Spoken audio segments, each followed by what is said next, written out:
দুঃখের সময় কিছু গুরুত্বপূর্ণ আমল যা আমাদের জন্য খুবই উপকারী।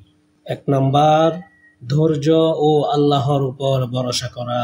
আল্লাহ পাক রব্বুল আলামিন আমাদের নবী হযরত মুহাম্মদ মুস্তাফা সাল্লাল্লাহু আলাইহি ওয়াসাল্লামকে বললেন, হে আমার বন্ধু, আপনি আপনার উম্মতদেরকে বলে দিন যে قال إنما أشكو بثي وحزني إلى الله, আমি আমার দুঃখ কষ্টের কথা শুধু আল্লাহর কাছেই প্রকাশ করি। দুঃখের সময়ে ধৈর্য ধরা এবং আল্লাহর উপর পূর্ণ আস্থা রাখা একটি বড় আমল।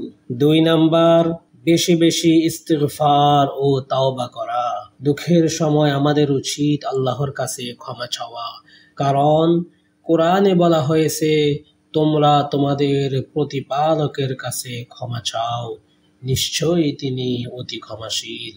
ইস্তিগফার বলো আস্তাগফিরুল্লাহ, যার অর্থ আমি আল্লাহর নিকট ক্ষমা চাই।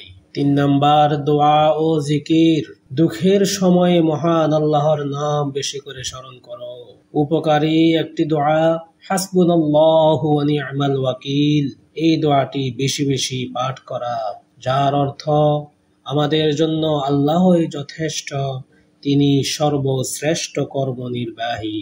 দুঃখ, দুশ্চিন্তা, অপারগতা ইত্যাদি থেকে আল্লাহর কাছে আশ্রয় চাওয়ার আরেকটি দোয়া আল্লাহুম্মা ইন্নী আউযু বিকা মিনাল হাম্মি ওয়াল হুজনি। এই দোয়াটি বেশি বেশি পাঠ করলে অন্তর থেকে দুঃখ কষ্ট আল্লাহ দূর করে দিবেন। ৪ নাম্বার, কোরআন তিলাওয়াত ও মনোযোগ সহকারে অর্থ বোঝা। দুঃখের সময়ে কোরআনের আয়াতগুলো আমাদের শক্তি দেয়, বিশেষ করে সূরাতুল ইয়াসিন, সূরাতুর রহমান, সূরাতুল ইনশিরাহ।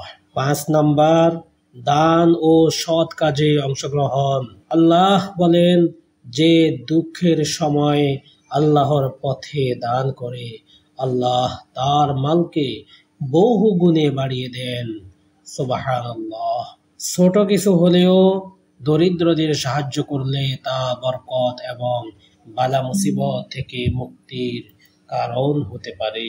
আল্লাহ পাক আমাদের সবাইকে আমলগুলো করার